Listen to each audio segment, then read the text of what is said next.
Bonjour à tous et bienvenue sur notre chaîne. Aujourd'hui, nous vous proposons de découvrir en exclusivité le résumé détaillé de l'épisode 1087 d'Ici tout commence. Diffusé le vendredi 10 janvier 2025. Préparez-vous à plonger dans un épisode riche en émotions, en tensions et en révélations. Dans cet épisode, Cléo se retrouve au cœur des soupçons. Tandis que Joachim tente de la protéger à tout prix, révélant des vérités touchantes sur son passé. Pendant ce temps, des dynamiques personnelles et professionnelles se croisent. Léonard et Quentin explorent une nouvelle relation, Billy pousse Milan à dépasser ses limites, et Suleiman exprime ses émotions à travers un défi culinaire. Des secrets dévoilés. Des confrontations intenses, et des moments de réconciliation. Cet épisode promet de captiver les spectateurs. Restez avec nous pour découvrir tous les détails de ces intrigues passionnantes. Dans cet épisode de Ici tout commence, Cléo se retrouve une fois de plus au cœur des suspicions. Accusée de s'acharner contre Gaspard. Elle nie fermement toutes les accusations portées contre elle. Avec un ton empreint de sincérité. Elle affirme qu'elle n'a rien fait pour nuire à Gaspard et rejette l'idée qu'elle puisse avoir orchestré les récents événements. Cependant, un éclat de culpabilité transparaît lorsqu'elle admet regretter profondément le mal qu'elle a causé à Jim et Jasmine dans le passé. Ces remords semblent révéler une facette plus humaine et fragile de Cléo, un contraste frappant avec les soupçons qui pèsent sur elle. Joachim, quant à lui, continue de se montrer protecteur envers Cléo. Il l'a emmenée dans une maison familiale, un lieu isolé et sécurisé où elle peut trouver refuge. Ce geste va bien au-delà de la simple aide. Il reflète un lien personnel et émotionnel qui se tisse peu à peu entre eux. Lorsqu'elle s'étonne de son dévouement, Joachim lui confie une vérité bouleversante. Il explique qu'il l'aide parce qu'elle lui rappelle quelqu'un, sa petite sœur Martha, décédée tragiquement la semaine précédente. Martha avait besoin de lui, mais il n'était pas là pour elle. Une absence qui le hante désormais.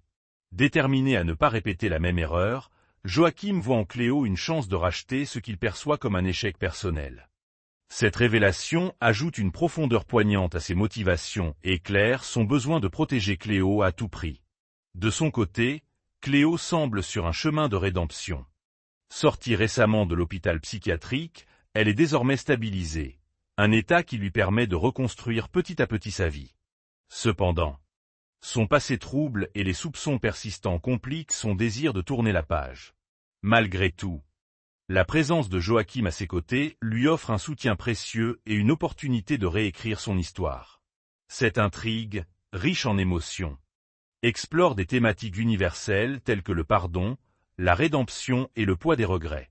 Tandis que Cléo cherche à se racheter, Joachim se bat avec ses propres démons.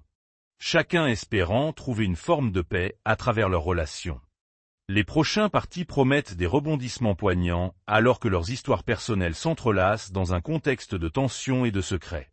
Dans la partie suivante, Billy, toujours proactive et déterminée, prend l'initiative de proposer à Milan de s'entraîner pour le service. Elle sait que ce domaine n'est pas son point fort.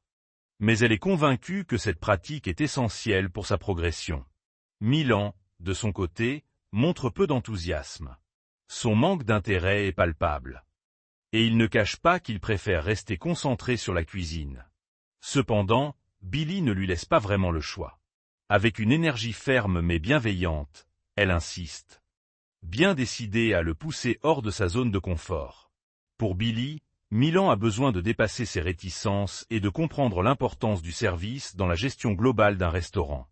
En discutant avec lui, elle identifie ce qu'elle considère comme un problème majeur. Milan a un véritable blocage avec la hiérarchie. Selon Billy, son attitude rebelle et sa difficulté à accepter les consignes de ses supérieurs risquent de lui causer des problèmes dans sa carrière. En décidant de l'aider, elle espère non seulement améliorer ses compétences techniques, mais aussi l'amener à réfléchir sur son comportement et son approche du travail en équipe. Pendant ce temps, une autre dynamique, bien plus personnelle et délicate, se développe. Léonard arrive dans la chambre de Quentin, ses affaires à la main. Il semble mal à l'aise. Un mélange de nervosité et d'hésitation perceptible dans ses gestes. Cette situation, visiblement nouvelle pour lui, semble le mettre dans une position inconfortable. Quentin, lui, est beaucoup plus sûr de lui. Dans un moment d'intimité, il décide de franchir un cap en embrassant Léonard. Ce geste inattendu crée un tournant dans leur relation, mais aussi une certaine tension. Quentin tente de rassurer Léonard en affirmant que personne, pas même Maya, ne découvrira ce qui se passe entre eux. Cependant, ce secret naissant pèse déjà sur Léonard, qui semble partagé entre son désir de vivre cette relation et la peur des conséquences. Le fait que Quentin parle si facilement de garder cela caché pourrait renforcer les doutes de Léonard, notamment sur les implications émotionnelles de cette situation. Ces interactions complexes révèlent une facette plus vulnérable et incertaine des personnages, apportant une profondeur supplémentaire à leur trajectoire respective. Cette intrigue mêle habilement des dynamiques professionnelles et personnelles, mettant en lumière des thèmes variés comme le dépassement de soi, la confrontation aux normes et les tensions liées au secret. Les évolutions de Milan et Léonard promettent des rebondissements riches en émotions, tout en explorant des enjeux profondément humains.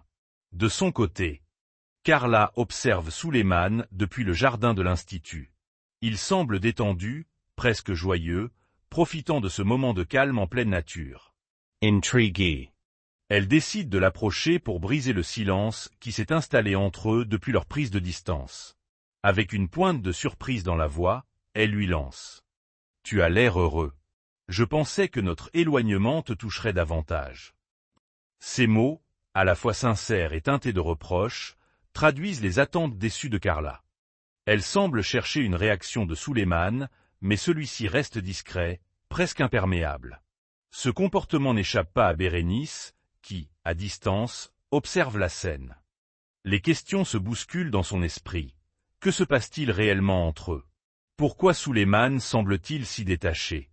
Cette dynamique laisse entrevoir des tensions latentes, prêtes à éclater. Pendant ce temps, Clotilde est rongée par l'inquiétude. Elle n'a aucune nouvelle de Joachim depuis le matin, et son silence inhabituel commence à peser. Alors qu'elle tente de rester calme, son téléphone finit par sonner. Avec un soupir de soulagement, elle décroche. Joachim lui explique qu'il est parti tôt pour aller marcher au Marais Salants, cherchant visiblement un moment de solitude pour se recentrer. Bien que ses paroles se veuillent rassurantes, son ton laisse entrevoir une certaine distance, ce qui ne manque pas d'alimenter les doutes de Clotilde. Quelque chose semble peser sur lui, mais il refuse de l'admettre. En réalité, Joachim cache une vérité lourde de conséquences. Il est préoccupé par la situation de Cléo, qu'il a discrètement hébergée à l'Institut ces derniers jours. Il estime que ce secret doit être absolument préservé. Personne ne doit savoir que Cléo était ici, insiste-t-il, conscient des risques. Si cette information venait à être révélée, et si Cléo était accusée d'être impliquée dans ce qui est arrivé à Gaspard, les conséquences pourraient être désastreuses. Joachim redoute qu'elle ne soit renvoyée en hôpital psychiatrique, voire incarcérée.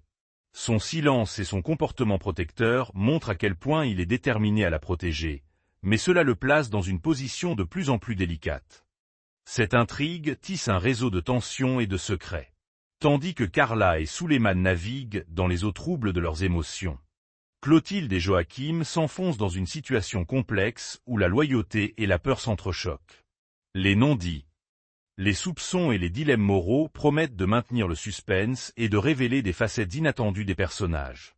Dans la partie suivante, Colline est préoccupée par le changement d'attitude de Gaspard.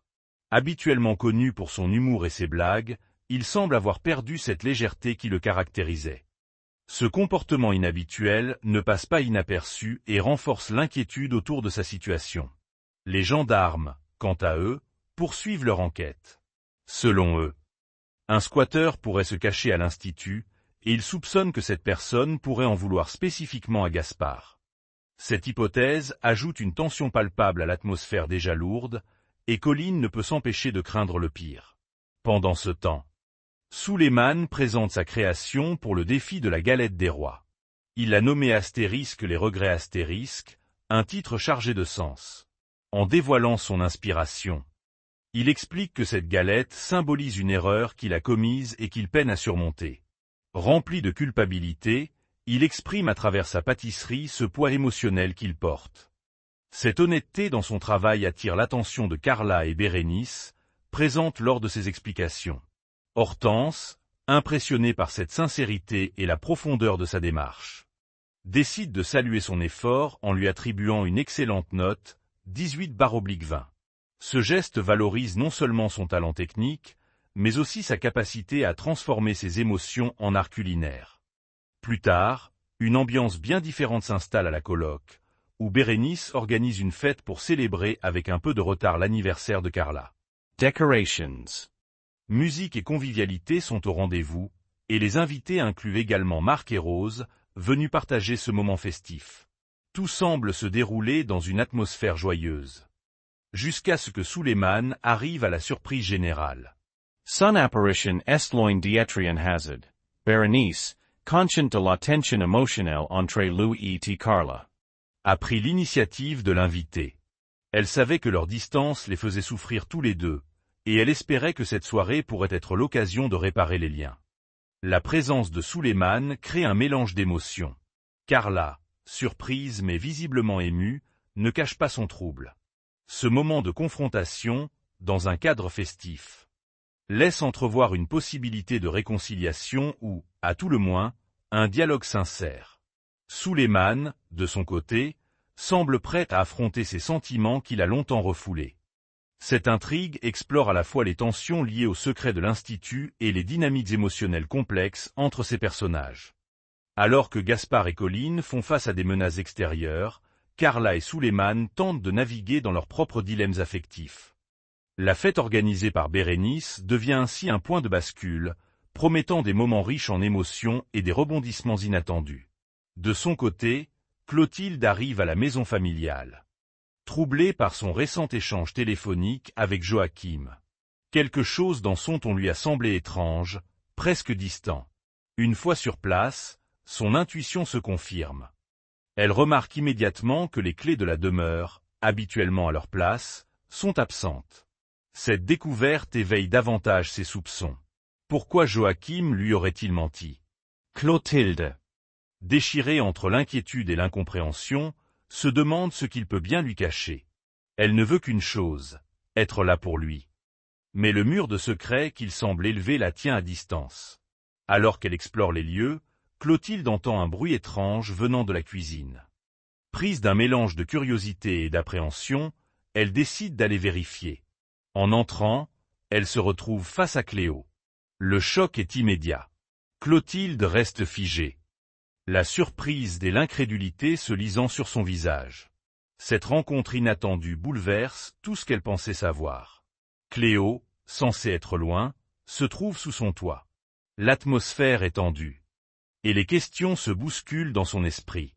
Face à cette confrontation inévitable, Joachim décide de ne plus cacher la vérité.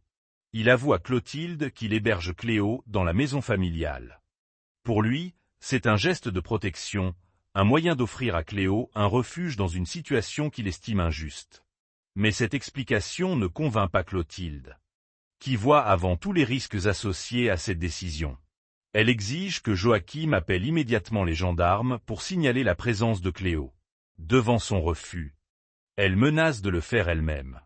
Pour Clotilde, protéger Cléo pourrait avoir des conséquences graves, et elle ne veut pas être complice d'une situation qui pourrait mal tourner. Joachim, cependant, reste ferme. Il met en garde Clotilde, évoquant une douleur personnelle profondément ancrée, la perte de sa petite sœur Martha. Il lui rappelle qu'il a fait une erreur tragique en n'étant pas là pour Martha lorsqu'elle avait besoin de lui, et il refuse de la reproduire. Avec une détermination mêlée de douleur, il déclare « Si elle part, je pars avec elle ». Ces mots, empreints d'une émotion brute, laissent Clotilde sans voix. Elle réalise que pour Joachim, Cléo représente bien plus qu'une simple responsabilité. Elle est une chance pour lui de réparer une faute qu'il ne peut se pardonner. Ce moment intense met en lumière des dilemmes complexes, entre devoir moral, loyauté et douleur personnelle. Clotilde, tiraillée entre son amour pour Joachim et son sens de la justice, se retrouve face à une décision déchirante. Pendant ce temps, Joachim, prêt à tout pour protéger Cléo, montre une facette plus vulnérable et résolue de sa personnalité. Cette confrontation promet de marquer un tournant dans leur relation et de dévoiler des vérités encore plus profondes. Et voilà. C'est tout pour notre résumé détaillé de l'épisode 1087 d'ici Tout commence astérisque, diffusé le vendredi 10 janvier 2025. Entre secrets dévoilés, dilemmes émotionnels et tensions à l'Institut. Cet épisode nous plonge dans des moments intenses et inoubliables. Si vous avez aimé cette vidéo, n'hésitez pas à mettre un like et à vous abonner pour ne rien manquer des prochains résumés et analyses. Partagez vos impressions en commentaire. Que pensez-vous des choix de Joachim? Des révélations sur Cléo? Ou encore de la dynamique entre Léonard et Quentin? Merci à tous de nous avoir suivis. Et à très bientôt pour une nouvelle plongée dans l'univers fascinant d'ici Tout commence. Prenez soin de vous, et à la prochaine.